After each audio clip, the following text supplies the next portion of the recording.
October 15, 2002, in a quiet clinic in Queens, New York, a man lay in bed with the weight of death pressing down on him. His body was frail, weakened by a terminal illness, yet what he carried in his heart was heavier than any disease. For years, he had lived with a secret that could shatter families, revive an infamous case, and alter everything that people thought was true. This man was Samuel Miller, a 70-year-old who, with his last breaths, decided that the time for silence had ended. That night, he whispered words that would bring detectives racing to his bedside. Words that would link him to one of the most haunting disappearances in American history, the vanishing of 3 identical triplet boys in 1978. What happened to those triplets who vanished without a trace from a quiet town in Kentucky? Why did Samuel Miller carry their fate in silence for over 2 decades? And what truth was he about to reveal on his deathbed? If you want to uncover these answers and witness how this secret changed lives forever, make sure to like this video and subscribe to my channel, Unscripted Tales. Let us reach 5,000 likes on this story so we can continue bringing forward tales that were almost lost to time. That night in the clinic, Samuel called for a nurse with urgent desperation.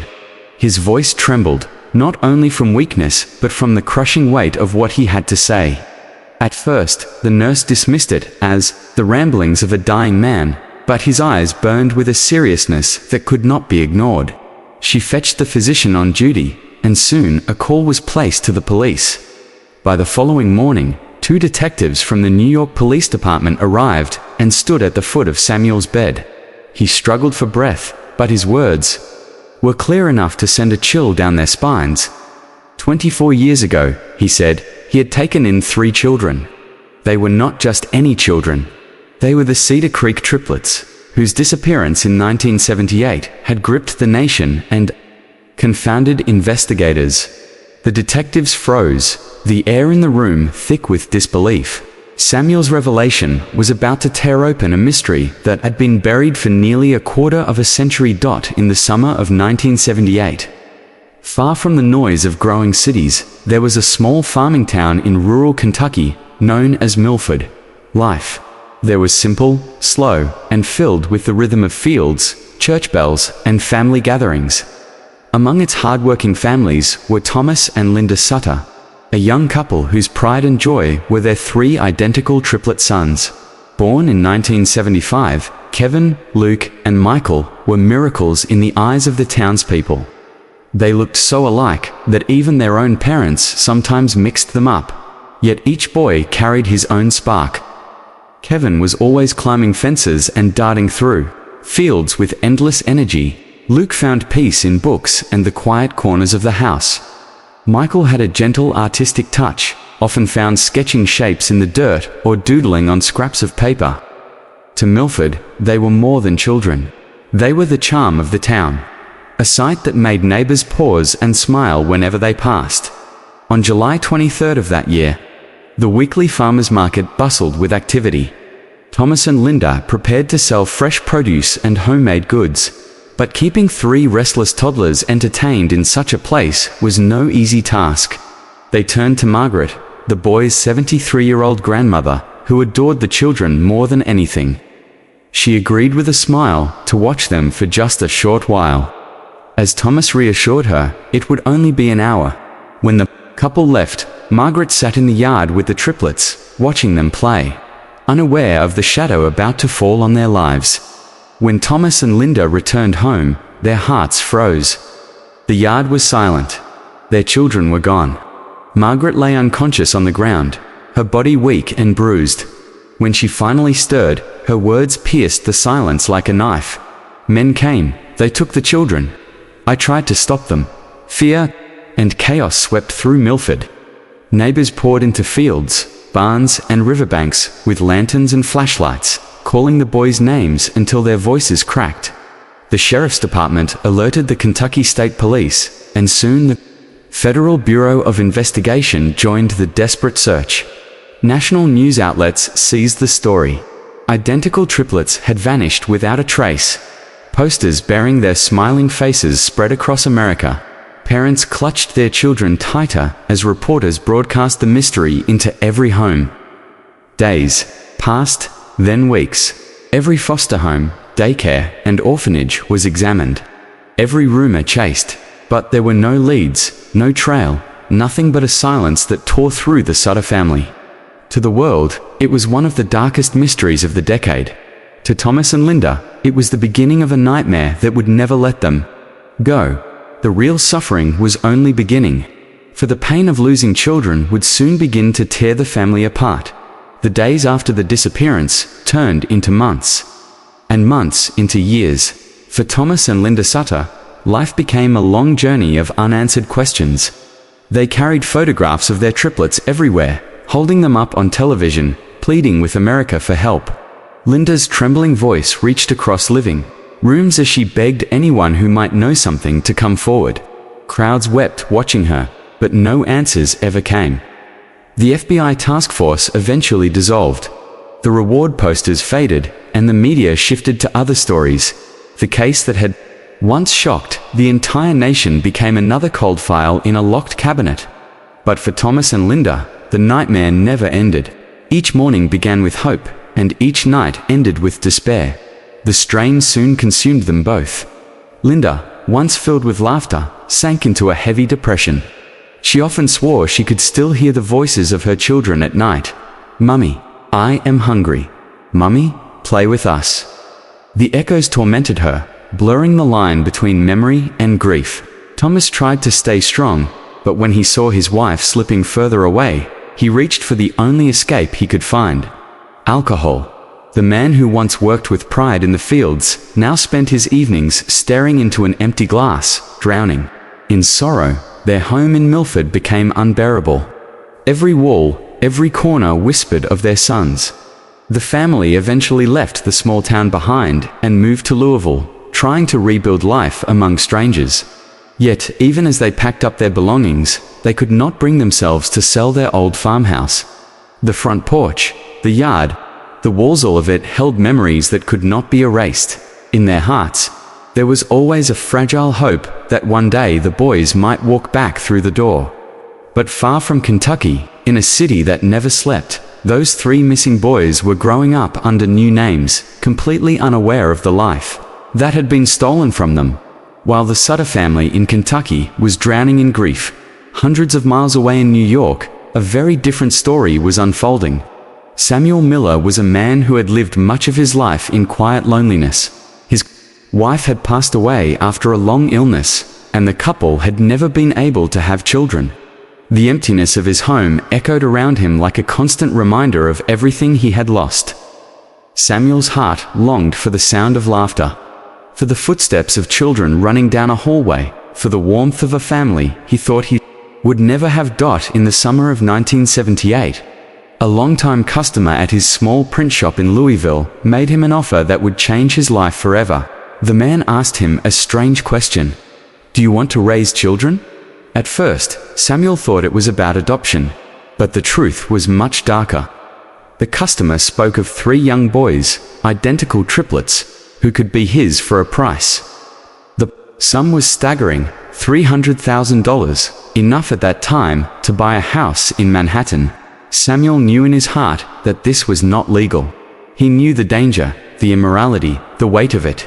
But his loneliness, his desperate longing for a family, silenced every warning. He sold his home, drained his savings, and handed over the money. On July 23, 1978, while the Sutters were returning to their empty yard in Kentucky, Samuel was carrying three crying toddlers into a new life in New York City.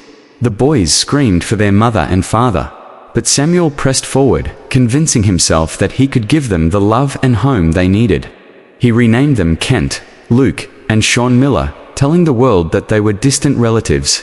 Left in his care after tragedy struck out at first, every day felt like walking on thin ice. Enrolling the children in school, visiting doctors, even introducing them to neighbors was a constant risk. Samuel lived in fear that the truth would catch up to him. But over time, the boys began to adapt.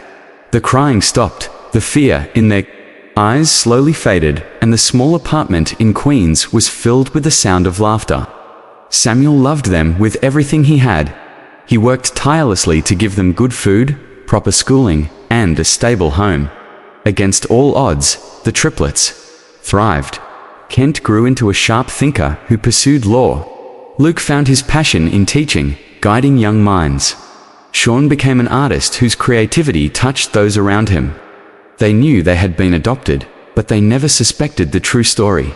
To them, Samuel was their father, the man who tucked them in at night, who clapped at their school plays, who never let them feel unwanted. But as the years passed, the truth remained buried, waiting for the moment it would finally rise to the surface. And when it did, it would tear apart everything they thought they knew about who they really were. When Samuel Miller finally opened his heart in that Queens clinic, detectives wasted no time. They requested DNA samples from the 3 men he called his sons. Kent Miller, the lawyer, Luke Miller, the teacher, and Sean Miller, the artist, agreed to the test, believing it was just a formality. They had grown up with the knowledge that they were adopted, but never once had it crossed their minds that they could be part of a mystery known across the nation. The samples were sent for testing, compared against profiles stored in the National Missing Persons Database. Days passed in tense silence, and then the results arrived. The match was undeniable, 99.9% certainty. Kent, Luke, and Sean Miller were not adopted children at all. They were Kevin, Luke, and Michael Sutter, the long-lost triplets stolen from a small farmhouse in Kentucky 24 years earlier. The revelation struck like lightning. The brothers felt their entire world tilt beneath them. Everything they had believed about themselves, their childhood, and their father was suddenly rewritten. They were the missing boys whose faces had once appeared on posters, whose names had been whispered with sorrow by strangers across America. The authorities reached out to Thomas and Linda Sutter immediately. The couple who had lived for decades, with aching hearts and unanswered prayers, heard the words they thought would never come. "We have found your sons." Linda collapsed to the floor in tears, her body trembling with both shock and joy. For the first time in 24 years, the nightmare cracked open to reveal light. The reunion was arranged in New York. In a quiet hotel conference room, the doors opened and Linda rushed forward, wrapping all 3 of her sons in her arms. At once, her sobs filled the room, and Thomas followed close behind, tears running down his face as he touched the grown men who had once been toddlers in his arms. my boys," was all he could manage to say. For the brothers, the moment was overwhelming. They looked at the faces of their biological parents and felt the weight of blood and history, but their hearts were torn. Samuel Miller had raised them, he had been their father in every way that mattered, and Thomas and Linda were strangers they had never known. One of the brothers spoke softly. "I do not remember anything." Linda, still holding his hand, whispered back, "That is all right. Just knowing you are alive is all we ever prayed for." Joy filled the room, but so did confusion. The truth had been revealed, yet with it came a storm of questions. How would the brothers face the man who had stolen them, but also raised them with love? After the truth was uncovered, Samuel Miller's health declined rapidly. His body was weak, but his heart carried an even heavier weight. He knew he had stolen something that could never be returned.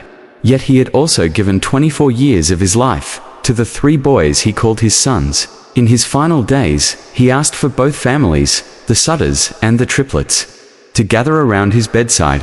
With trembling hands and a voice breaking under the strain of illness, Samuel looked at the young men standing before him, his eyes filled with tears as he spoke the words he had carried in silence for so long.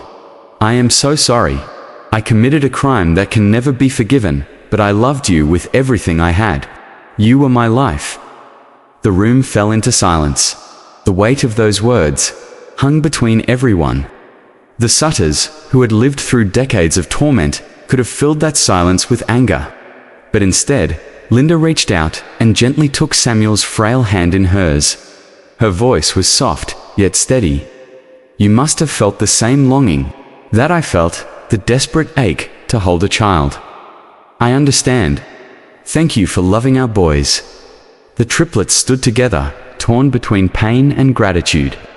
Samuel had stolen their past, but he had given them a childhood filled with love. Kent was the first to speak, his voice quiet but clear. "We want to honor both the parents who gave us life and the father who raised us. You are both a part of who we are."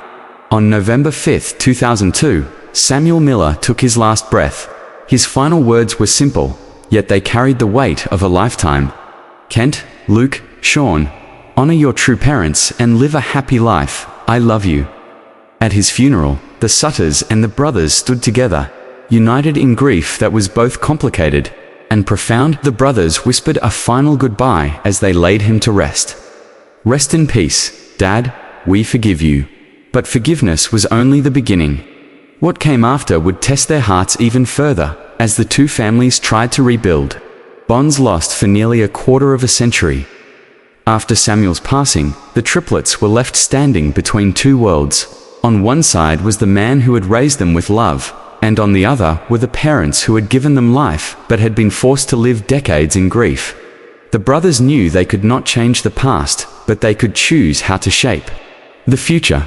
In 2003, they made a decision that carried deep meaning. They legally reclaimed their birth names, becoming Kevin, Luke, and Michael Sutter once again. Yet they also carried Samuel's memory in their hearts. Refusing to erase the man who had been their father for 24 years, Thomas and Linda Sutter, who had suffered so long in silence, sold their home in Louisville and moved to New York City. They wanted to be closer to their sons, determined to rebuild the family that had been torn apart.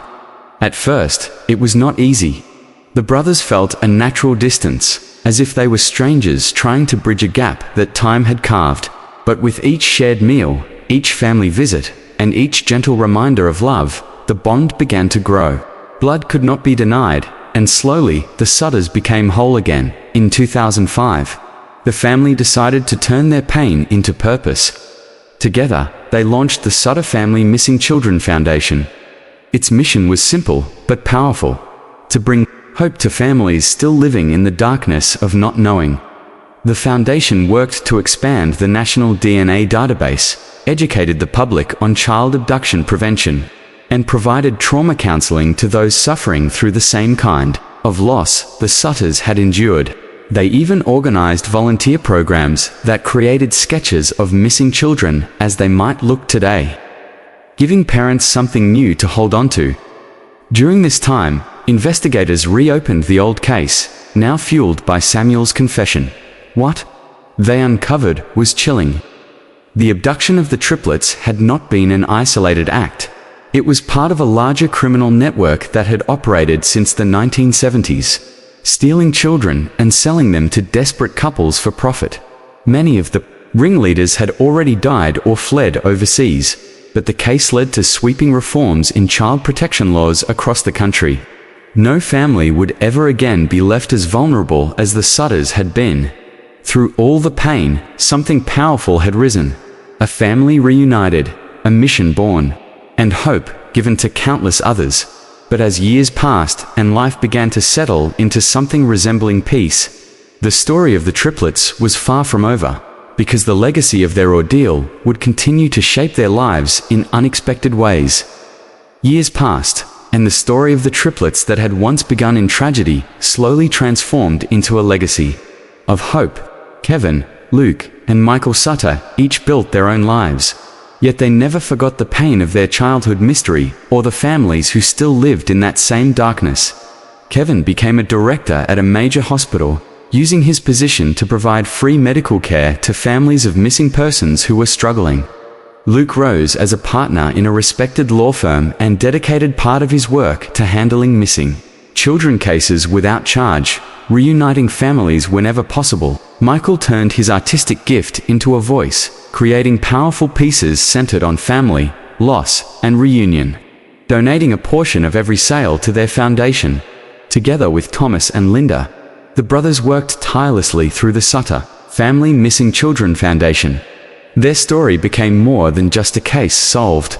It became proof that even after decades of despair, hope could still bloom. Families from across the country began to look to them as a reminder to never give Yet, despite everything Samuel Miller had done, the family chose not to erase him from their hearts. Every year on November 5th, the anniversary of his death, they gathered to honor the man who had taken them but also loved and raised them.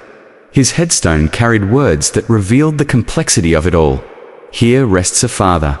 He was not perfect, but his love was real. We forgive you, and we thank you. The forgiveness was not about forgetting the crime. It was about healing, about choosing love over hatred, and about carrying forward both truths at once. The old farmhouse in Milford, once a place of sorrow, was restored and reborn.